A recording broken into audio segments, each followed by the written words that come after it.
Hi friends, ಎಲ್ಲರಿಗೂ ಮಮತಾ ರೆಸಿಪಿಗೆ ಸ್ವಾಗತ. Friends, ಇವತ್ತು ಈ ವಿಡಿಯೋ ಮೂಲಕ ಬಹಳ ಸಿಂಪಲ್ಲಾಗಿ ಬಹಳ ಈಸಿಯಾಗಿ ಮಾಡುವಂತಹ ಇನ್ಸ್ಟೆಂಟ್ ಪುಳಿಯೋಗರೆ ಪುಡಿಯನ್ನು ಉಪಯೋಗಿಸಿ ಪುಳಿಯೋಗರೆ ಮಾಡೋದನ್ನು ತಿಳಿಸ್ಕೊಡ್ತಾ ಇದ್ದೀನಿ. ಬನ್ನಿ ಫ್ರೆಂಡ್ಸ್, ಹಾಗಾದರೆ ಏನೇನು ಇಂಗ್ರೀಡಿಯೆಂಟ್ಸ್ ಬೇಕು ಮತ್ತು ಹೇಗೆ ಮಾಡೋದಂತ ನೋಡೋಣ. ಒಂದು ದೊಡ್ಡ ಬೌಲಲ್ಲಿ ಬಿಸಿಯಾದ ಉದುರಾದ ಅನ್ನ ತೆಗೆದುಕೊಂಡಿದ್ದೀನಿ.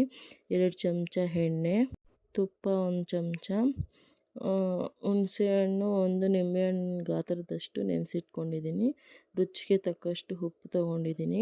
ಹಾಗೆ ಒಗ್ಗರಣೆಗೆ ಸಾಸಿವೆ ತೊಗೊಂಡಿದ್ದೀನಿ. 2 ಚಮಚ ಕಡಲೆಬೇಳೆ, ಕಡಲೆ ಬೀಜನ ತೊಗೊಂಡಿದ್ದೀನಿ. ಹಾಗೆ ಕೊತ್ತಂಬರಿ ಸೊಪ್ಪು, 1 ಗಡ್ಡೆ ಬೆಳ್ಳುಳ್ಳಿ ಸುಲಿದು ಜಜ್ಜಿ ಇಟ್ಕೊಂಡಿದ್ದೀನಿ. ಕರಿಬೇವಿಂದು 2 ಕಡ್ಡಿ ತೊಗೊಂಡಿದ್ದೀನಿ. ಹಾಗೆ ಅಯ್ಯಂಗಾರ್ ಪುಳಿಯೋಗರೆ ಪುಡಿಯನ್ನು 3 ಚಮಚ ತೊಗೊಂಡಿದ್ದೀನಿ. ಖಾರದ ಮೆಣಸಿನ್ಕಾಯಿ, ಬ್ಯಾಡಗಿ ಮೆಣಸಿನ್ಕಾಯಿ ತೊಗೊಂಡಿದ್ದೀನಿ. ಹೇಗೆ ಮಾಡೋದು ಅಂತ ನೋಡೋಣ ಬನ್ನಿ. ಬಾಣಲಿ ಇಟ್ಟು ತುಪ್ಪ 1 ಚಮಚ ಹಾಕಿ, ಹಾಗೆ 3 ಚಮಚ ಎಣ್ಣೆಯನ್ನು ಹಾಕ್ತಾಯಿದ್ದೀನಿ. ಎಣ್ಣೆ ಕಾದಾದಮೇಲೆ ಸಾಸಿವೆಯನ್ನು ಹಾಕಿ, ಸಾಸಿವೆ ಚಿಟಪಟ ಅಂದಾಗ ಅದಕ್ಕೆ ಕಡಲೆಬೇಳೆ ಹಾಗೂ ಕಡಲೆ ಬೀಜವನ್ನು ಹಾಕಿ ಮಿಕ್ಸ್ ಮಾಡ್ಕೊಳ್ಳೋಣ. ಅವು ಸ್ವಲ್ಪ ಗೋಲ್ಡನ್ ಕಲರ್ ಬರೋವರೆಗೂ ಸ್ವಲ್ಪ ಮಿಕ್ಸ್ ಮಾಡ್ಕೊಳ್ತಾ ಇರೋಣ. ಇಂಥ ರೆಸಿಪಿಗಳು ಬ್ಯಾಚುಲರ್ಸ್ಗೆ ತುಂಬ ಯೂಸ್ಫುಲ್ ಆಗುತ್ತೆ. ಹಾಗೆ ನಮಗೂ ಅಥವಾ ನಿಮಗೂ ಸಮಯ ಕಡಿಮೆ ಇದ್ದಾಗ ಈ ರೀತಿ ರೆಸಿಪಿಗಳನ್ನ ಬಹಳ ಚೆನ್ನಾಗಿ ಉಪಯೋಗಿಸ್ಕೊಂಡು ಮಾಡ್ಕೊಂಬಿಡ್ಬಹುದು. ತುಂಬ ಬೇಗನೂ ಆಗುತ್ತೆ, ಟೈಮ್ ಸೇವ್ ಆದಂಗೂ ಆಗುತ್ತೆ, ಒಳ್ಳೆ ತಿಂಡಿನೂ ರೆಡಿ ಆದಂಗೆ ಆಗುತ್ತೆ.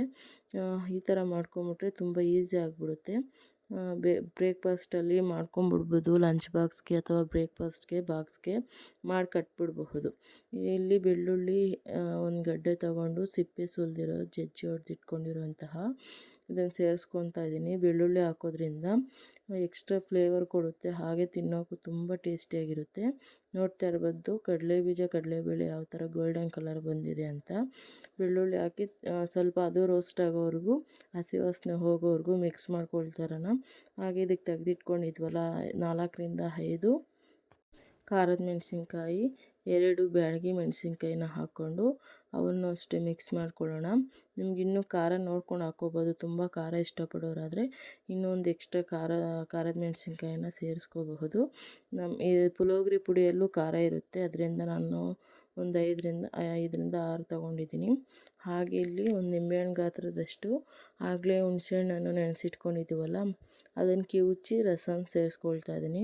ರಸ ಸೇರಿಸ್ಕೊಂಡು ಸ್ವಲ್ಪ ಹಸಿ ವಾಸನೆ ಎಲ್ಲ ಹೋಗೋವರೆಗೂ ಇದ್ದು ನೀರು ಒಂದು ಕುದಿ ಬಂದಾಗ ಸ್ವಲ್ಪ ಕುದ್ದಾದಮೇಲೆ ನಾನಿಲ್ಲಿ ಅಯ್ಯಂಗಾರ್ ಪುಳಿಯೋಗರೆ ಪುಡಿಯನ್ನು ಯೂಸ್ ಮಾಡ್ತಾಯಿದ್ದೀನಿ.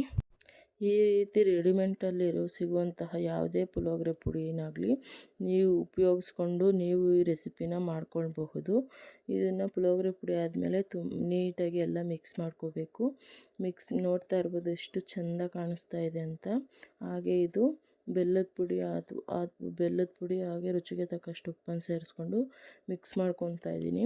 ನಿಮಗೆ ಬೆಲ್ಲ ಇಷ್ಟ ಆಗಲ್ಲ ಅಥವಾ ಹುಳಿ ಪಡೋವಂಥವ್ರು ಬೆಲ್ಲನ ಸ್ಕಿಪ್ ಮಾಡ್ಕೋಬಹುದು. ಸ್ಕಿಪ್ ಮಾಡಿಕೊಂಡು ಬರೀ ರುಚಿಗೆ ತಕ್ಕಷ್ಟು ಉಪ್ಪನ್ನು ಸೇರಿಸ್ಕೊಂಡು ಮಿಕ್ಸ್ ಮಾಡಿಕೊಂಡು ಇದಕ್ಕಾಗಲೇ ತೆಗೆದಿಟ್ಕೊಂಡಿದ್ದೀವಲ್ಲ ಆ ಅನ್ನನ ಮಿಕ್ಸ್ ಮಾಡ್ಕೋಬೇಕು. ಚೆನ್ನಾಗಿ ಮಿಕ್ಸ್ ಮಾಡಿಕೊಂಡು ಸ್ಟವ್ನ ಲೋ ಫ್ಲೇಮಲ್ಲಿ ಇಟ್ಕೊಂಡು ಚೆನ್ನಾಗಿ ಮಿಕ್ಸ್ ಮಾಡ್ಕೊಬೇಕು. ಅದ್ರ ಮೇಲೆ ಕೊತ್ತಂಬರಿನ ಉದುರಿಸಿ ಚೆನ್ನಾಗಿ ಮಿಕ್ಸ್ ಮಾಡಿಕೊಂಡು ಸರ್ವ್ ಮಾಡಿದ್ರೆ ರುಚಿಯಾದ ಪುಳಿಯೋಗರೆ ರೆಡಿ ಆಗುತ್ತೆ. ನೀವು ಈ ಥರ ರೆಸಿಪಿಗಳನ್ನ ಬೆಳಗ್ಗೆ ತಿಂಡಿಗಳಿಗೆ ಅಥವಾ ಎಲ್ಲಾದರೂ ಪಿಕ್ನಿಕ್ಗಳಿಗೆ ಫ್ಯಾಮಿಲಿ ಜೊತೆ ಹೊರಗಡೆ ಹೋದಾಗ ಅಥವಾ ದೂರ ಜರ್ನಿ ಮಾಡ್ತಾ ಇದ್ದಾಗ ಟ್ರೈನಲ್ಲಿ ಎಲ್ಲಾದರೂ ಹೊರಗಡೆ ತಿಂಡಿ ಇಷ್ಟಪಡದೇ ಇರೋರು ಈ ಥರ ಮಾಡ್ಕೊಂಡು ಎತ್ಕೊಂಡು ಹೋಗ್ಬೋದು. ಅಥವಾ ಮನೆಯಲ್ಲೇ 1 ವಾರದವರೆಗೂ ಸ್ಟೋರ್ ಮಾಡಿಟ್ಕೊಂಡು ತಿನ್ನೋವಾಗ ಬಿಸಿ ಮಾಡ್ಕೊಂಡು ತಿನ್ನಬಹುದು. ನೋಡಿದ್ರಲ್ಲ ಫ್ರೆಂಡ್ಸ್, ಎಷ್ಟು ಈಸಿ ಪುಳಿಯೋಗರೆ ಮಾಡೋದು ಅಂತ. ನೀವು ಸಹ ನಿಮ್ಮ ಮನೆಯಲ್ಲಿ ಟ್ರೈ ಮಾಡಿ ನೋಡಿ, ಹೇಗಿತ್ತು ಅಂತ ಕಮೆಂಟ್ನಲ್ಲಿ ತಿಳಿಸಿ. ನಿಮ್ಗೆ ಇದೇ ತರಹ ಈಸಿ ರೆಸಿಪಿ ಬೇಕು ಅಂದರೆ ಮಮತಾ ರೆಸಿಪಿನ ಸಬ್ಸ್ಕ್ರೈಬ್ ಮಾಡಿ.